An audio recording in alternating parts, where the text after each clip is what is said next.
పుట్టవు. అంతకుముందు ఎప్పుడు లక్ష్మీ పూజ చారుమతీదేవి చెయ్యలేదండి. మీరు ఆ కథలో గమనించండి.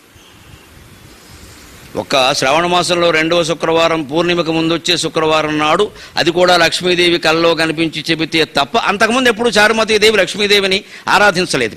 ఆవిడ ఎలవేలు పేదో ఆవిడ ముందు చేసుకో.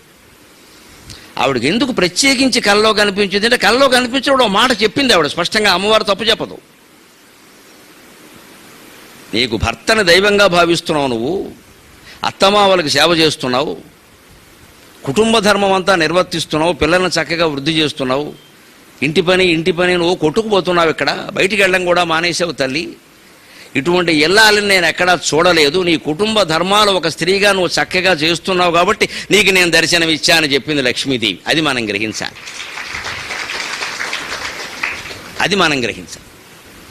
ఇంటి పనులు మానేసి, వంట పనులు మానేసి, భర్త పిల్లలు మొత్తం అన్ని మానేసి లక్ష్మీదేవి గుళ్ళో కూర్చుని విష్ణు సహస్రం 20 సార్లు చదువుతా విష్ణువు కూడా చికాకు వస్తుంది. ఎవడు రమ్మన్నాడు నిన్ను గుళ్ళోకి అంటాడు ఆయన.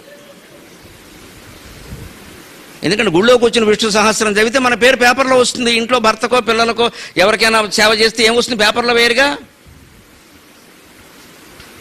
ఈ ధోరణి ముందు మహిళల్లోనూ మగవాళ్ళలోనూ ఈ ధోరణిలో మార్పు రావాలి. మన బాధ్యతలు, మన కుటుంబ ధర్మాలు, మన సేవలు మానేసి వేరే సేవ ఎలా చేస్తామండి?